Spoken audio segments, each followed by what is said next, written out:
ஒரு நபர் தன்னுடைய இளம் வயதிலேயே ஒரு குறைவான அமௌண்ட் எஸ்ஐபியில் இன்வெஸ்ட் பண்ணிட்டு வந்தாங்க அப்படின்னா அது அவங்களுடைய வாழ்க்கையை எந்த அளவுக்கு செழிப்பானதாக மாற்றும் அப்படிங்கிறத இந்த வீடியோவில் பார்க்க போகிறோம். ஒருவேளை நீங்கள் அதை தவற விட்டுருந்தீங்க அப்படின்னா ஒரு ஸ்டேஜ் வரைக்கும் உங்களால் அதை திரும்ப பிடிக்க முடியும். அதுவும் எப்படி அப்படிங்கிறதையும் இந்த வீடியோவில் பார்க்க போகிறோம். இந்த வீடியோ உங்களுக்கு ரொம்ப பயனுள்ளதாக இருக்கும் அப்படின்னு சொல்லி நம்புகிறேன். ஐத்தமிழ் அகாடமிக்கு உங்களை வரவேற்கிறேன். இது வரைக்கும் சேனலை சப்ஸ்கிரைப் பண்ணல அப்படின்னா சேனலை சப்ஸ்கிரைப் பண்ணிக்கோங்க. வாங்க வீடியோக்குள்ளே போகலாம்.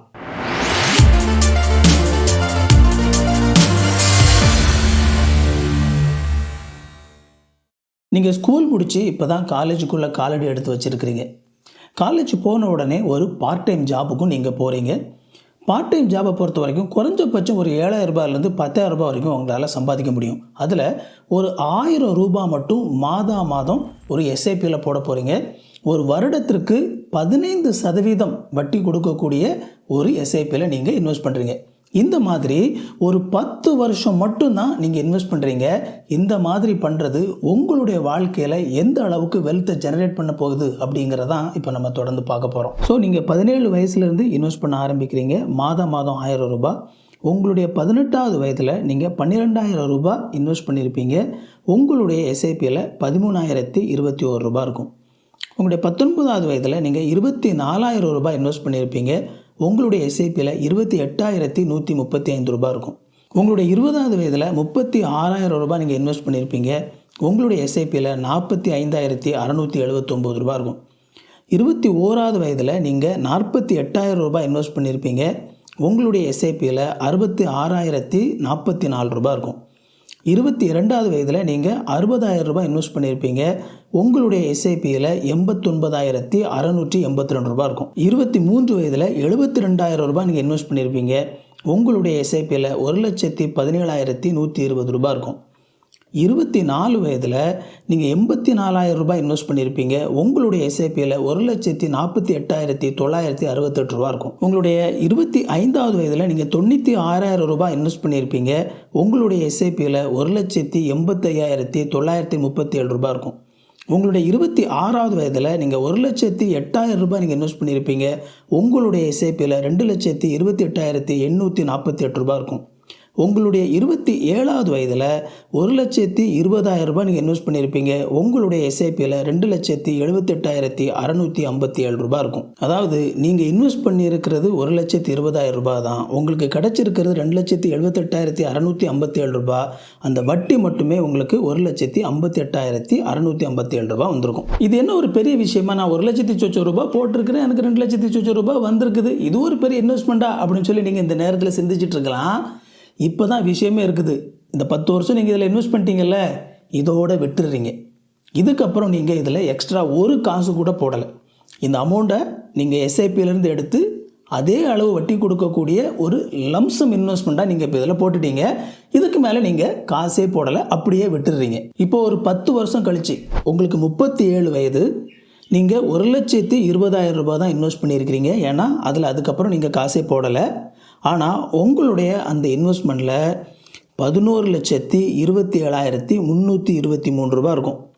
உங்களுக்கு இப்போ 47 வயசு. நீங்கள் அப்பவும் கூட எக்ஸ்ட்ரா எந்த காசுமே அந்த இதில் போடலை. 1,20,000 ரூபாய் தான் நீங்கள் இன்வெஸ்ட் பண்ணியிருக்கிறீங்க. உங்களுடைய அந்த இன்வெஸ்ட்மெண்ட்டில் 45,60,650 ரூபாய் இருக்கும். இப்போ உங்களுக்கு இன்னும் 10 வருஷம் ஆயிடுச்சு. உங்களுக்கு 57 வயது. நீங்கள் இன்வெஸ்ட் பண்ணியிருக்கிற பணம் 1,20,000 ரூபாய். ஆனால் உங்களுடைய அந்த இன்வெஸ்ட்மெண்ட்டில் 1,84,50,374 ரூபாய் இருக்கும்.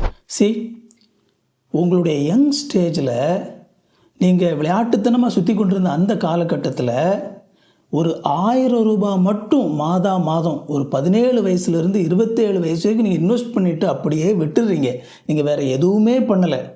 ஆனால் அந்த அமௌண்ட்டு கொஞ்சம் கொஞ்சமாக பெருகி நீங்கள் ஒரு 57 வயசில் இருக்கும்போது கிட்டத்தட்ட உங்களுக்கு 1,85,00,000 அளவுக்கு அது பெருகி இருக்குது.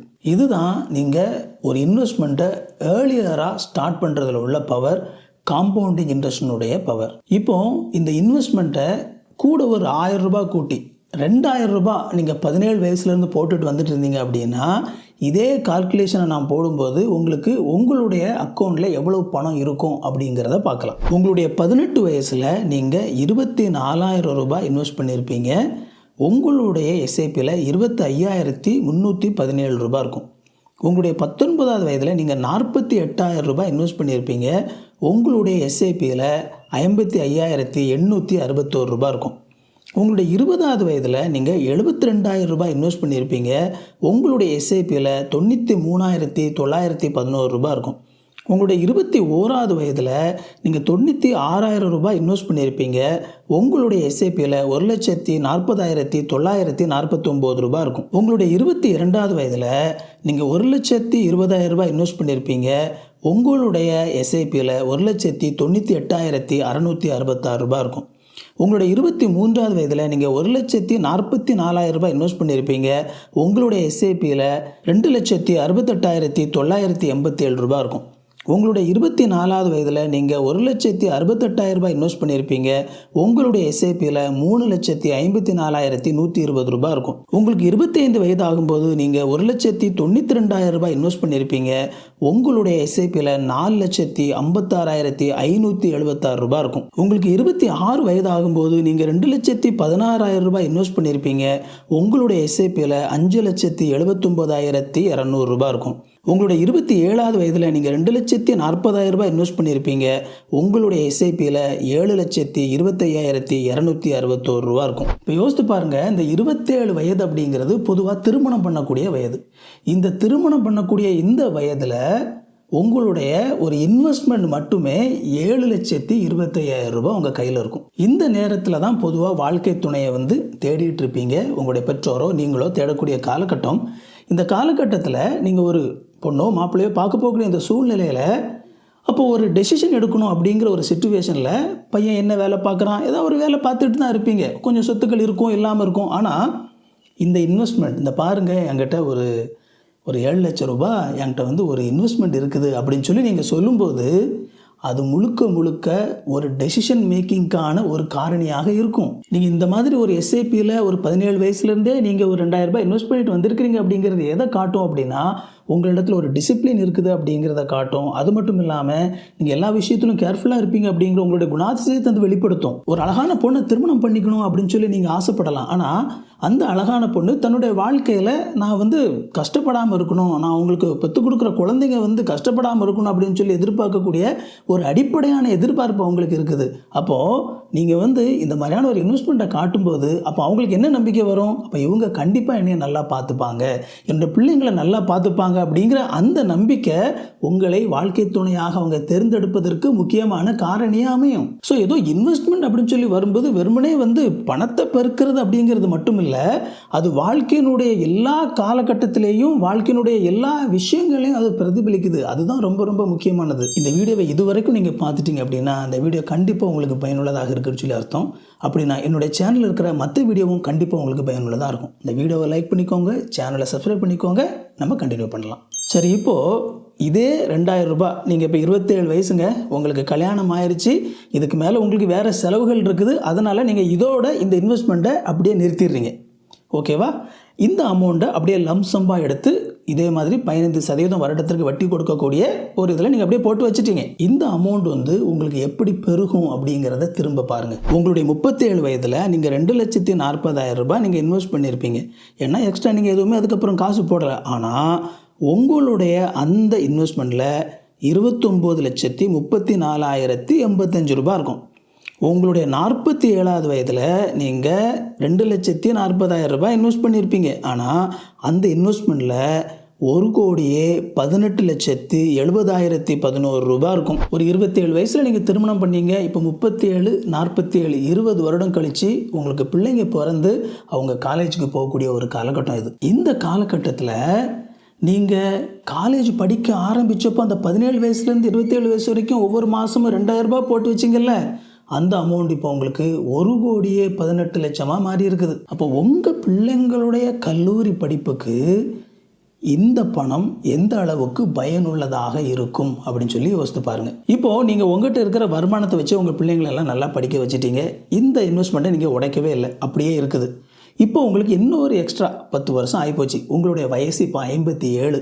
இந்த 57ல் நீங்கள் இன்வெஸ்ட் பண்ணியிருக்கிற பணம் அதே பணம் தான், 2,40,000 ரூபாய் தான் நீங்கள் இன்வெஸ்ட் பண்ணியிருக்கிறீங்க. ஆனால் உங்களுடைய அந்த இன்வெஸ்ட்மெண்ட்டில் எவ்வளோ பணம் இருக்கும் தெரியுமா? 4,80,20,816 ரூபாய் இருக்கும். ஒரு 55 வயதில் தோராயமாக வந்து நீங்கள் உங்களுடைய பிள்ளைகளுக்கு திருமணம் செய்து கொடுக்கக்கூடிய காலகட்டம். யோசித்து பாருங்கள், உங்களுடைய பிள்ளைங்களுக்கு திருமணம் செய்து கொடுக்கக்கூடிய இந்த காலகட்டத்தில் உங்களுடைய கையில் இந்த மாதிரி ஒரு 4,80,00,000 ரூபாய் இருந்துச்சு அப்படின்னா எந்த அளவுக்கு நல்லா இருக்கும்ல. அது மட்டும் இல்லாமல் ஒரு 57 வயதுக்கு மேலே அப்படிங்கும்போது ரிட்டையர்மெண்ட் காலகட்டம். நீங்கள் உங்களுடைய பிள்ளைங்களுக்கெல்லாம் நல்லபடியாக திருமணம் எல்லாம் பண்ணி கொடுத்ததுக்கு அப்புறமும் கூட உங்களிடத்துல போதுமான பணம் உங்களுடைய ரிட்டையர்மெண்ட்டுக்காக இருக்கும். இதெல்லாம் எங்கே ஆரம்பிச்சது தெரியுமா? நீங்கள் 17 வயசில் காலேஜுக்கு படிக்க போகும்போது அப்போவே நீங்கள் வேலைக்கு போய் மாதம் வெறும் 2,000 ரூபாய் ஒரு 15% வட்டி கொடுக்கக்கூடிய ஒரு எஸ்ஐபியில் 10 வருஷத்துக்கு மாதம் இன்வெஸ்ட் பண்ணுறனால வர்ற விளைவு இது. இப்போ ஒருவேளை ஒரு சிலர் வந்து ஏற்கனவே திருமணம் முடிஞ்சிருக்கும், ஒரு 27-30 வயசு ஆகிருக்கும். அப்போ உங்கள் மனசில் இருக்கக்கூடிய இப்போ என்ன அப்படின்னா, ஐயோ என்னுடைய லைஃப்பில் ஒரு முக்கியமான ஒரு கோல்டன் பீரியடை நான் மிஸ் பண்ணிட்டேனே அப்படிங்கிற ஒரு எண்ணம் உங்களுக்குள்ளே இருக்கும். ஒரு குறிப்பிட்ட வயசு வரைக்கும் உங்களால் விட்டதை பிடிச்சிட முடியும் அப்படின்னு சொல்லி நான் சொல்லியிருந்தேன் இல்லையா? அது எப்படி அப்படிங்கிறது இப்போ சொல்கிறேன். இப்போ நீங்கள் ஒருவேளை உங்களுடைய 17 வயதில் நீங்கள் மாதம் 1,000 ரூபாய் இன்வெஸ்ட் பண்ண ஆரம்பிச்சிருந்தீங்க அப்படின்னா, நான் முன்னாடியே சொன்ன மாதிரி 27 வயதில் அந்த 15% வட்டிக்கு உங்களுக்கு வந்து உங்களுடைய அந்த எஸ்ஐபியில் எவ்வளோ இருக்கும் அப்படின்னா 2,78,657 ரூபாய் இருக்கும்.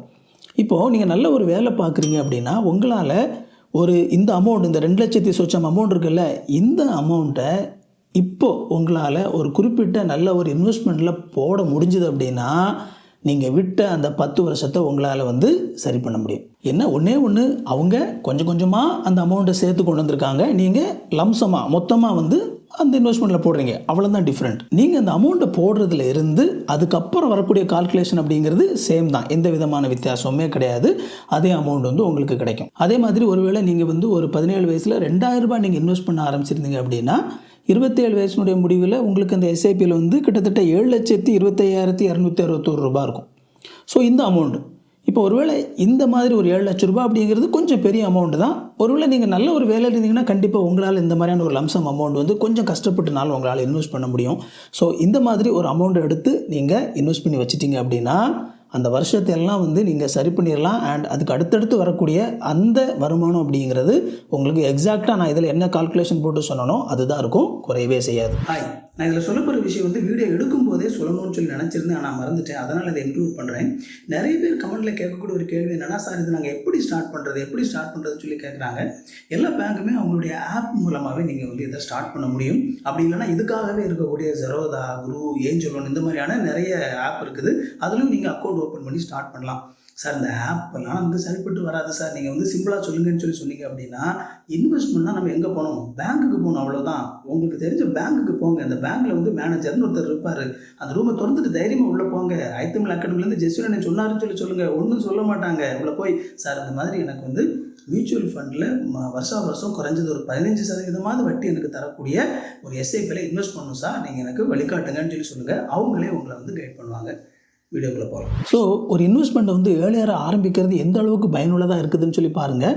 அது மட்டும் இல்லாமல் இந்த காம்பவுண்டிங் இன்ட்ரெஸ்ட் அப்படிங்கிறது எந்த அளவுக்கு நம்ம வந்து பொருளீட்டுவதற்கு நமக்கு பயனுள்ளதாக இருக்குதுன்னு சொல்லி பாருங்கள். இப்போது இதில் இந்த 15% அப்படிங்கிறது ரொம்ப கம்மியாக தான் நான் போட்டிருக்கிறேன். இந்த 1,000-2,000 ரூபாய் அப்படிங்கிறதும் கூட கம்மியானது தான். நம்மளில் நிறைய பேரால் கண்டிப்பாக அந்த 1,000-2,000 விட அதிகமான அமௌண்ட்டு நம்மளால் இன்வெஸ்ட் பண்ண முடியும் மாதம். அது மட்டும் இல்லாமல் நான் என்னுடைய இன்னொரு வீடியோவில் கிட்டத்தட்ட 47% வரைக்கும் கூட இருக்கக்கூடிய எஸ்ஐபிஸை வந்து நான் காட்டியிருப்பேன். ஸோ இந்த 15% அப்படிங்கிறது ரொம்ப கம்மியாக தான் போட்டுக்கிறேன். நீங்கள் கொஞ்சம் கவனமாக நீங்கள் பார்த்து இன்வெஸ்ட் பண்ணிங்க அப்படின்னா உங்களால் கண்டிப்பாக ஒரு வருஷத்துக்கு வந்து 30% எடுக்க முடியும். அப்போது மாதம் வந்து இந்த அமௌண்ட்டும் அதிகமாகுது, இந்த வட்டி விகிதமும் 30% அதிகமாகுது. அப்படிங்கும்போது உங்களுடைய வெல்த் ஜெனரேஷன் அப்படிங்கிறது எந்த அளவுக்கு அதிகமாக இருக்கும் அப்படிங்கிறத கொஞ்சம் கற்பனை பண்ணி பாருங்கள். எத்தனை முறை வந்து நம்ம கடவுளை திட்டியிருப்போம், இறைவா ஏன் நீ ஏழையாக படைச்ச அப்படின்னு சொல்லி திட்டியிருப்போம். எத்தனை முறை நம்மளுடைய பெற்றோரை நம்ம திட்டியிருப்போம், எங்கள் அப்பா வந்து இப்படி இல்லாமல் பண்ணிட்டார், ஒரு சொத்து சேர்த்து வைக்காமல் போயிட்டார், அது இதுன்னு சொல்லிலாம் நம்ம பண்ணியிருப்போம். ஆனால் யோசித்து பாருங்கள், உண்மையாகவே நம்ம ஏழ்மையில் இருக்கிறோம் அப்படின்னா அதுக்கு யார் காரணம்? நம்ம தான் காரணம், நம்முடைய அறியாமை தான் காரணம். நான் உங்கள்கிட்ட கேட்டுக்கிறதெல்லாம் ஒன்று தான், தயவுசெய்து உங்களுக்கு எத்தனை வயசாக இருந்தாலும் பரவாயில்ல, ஒரு எஸ்ஐபியை ஸ்டார்ட் பண்ணுங்கள். அது தப்பே கிடையாது. அது மட்டும் இல்லாமல் ஒருவேளை உங்களுக்கு ஒரு குறிப்பிட்ட வயது தாண்டியிருந்த அப்படின்னா இந்த விஷயத்தை உங்களுடைய பிள்ளைங்களுக்கோ உங்களுடைய பேரப்பிள்ளைங்களுக்கோ தயவு செய்து கற்றுக் கொடுங்க. உங்களுடைய பிள்ளைங்களுடைய பேரப்பிள்ளைங்களுடைய எதிர்காலத்தை வளமாக மாற்றக்கூடிய ஒரு மந்திரம் உங்கள் கையில் இருக்குது. தயவு செய்து அதை அவங்களுக்கு கொடுங்க. இந்த வீடியோ கண்டிப்பாக உங்களுக்கு பயனுள்ளதாக இருந்திருக்கும்னு சொல்லி நினைக்கிறேன். உங்களுடைய நண்பர்களுக்கோ உறவினர்களுக்கோ இந்த வீடியோ பயனுள்ளதாக இருக்கும்னு நினச்சிங்க அப்படின்னா அவங்களுக்கு இந்த வீடியோவை பகிர்ந்து விடுங்க. இந்த வீடியோவில் உங்களுக்கு என்ன சந்தேகங்கள் இருந்தாலும் கமெண்ட்டில் கேளுங்க. வீடியோ பிடிச்சிருந்தா வீடியோ லைக் பண்ணிக்கோங்க. இது வரைக்கும் சேனலை சப்ஸ்கிரைப் பண்ணல அப்படின்னா சேனலை சப்ஸ்கிரைப் பண்ணிக்கோங்க. உங்களுக்கு நோட்டிஃபிகேஷன் நினச்சிங்க அப்படின்னா பெல் பட்டனை கிளிக் பண்ணிக்கோங்க. இன்னொரு சூப்பரான வீடியோவில் சந்திப்போம் friends. Thank you. God bless you.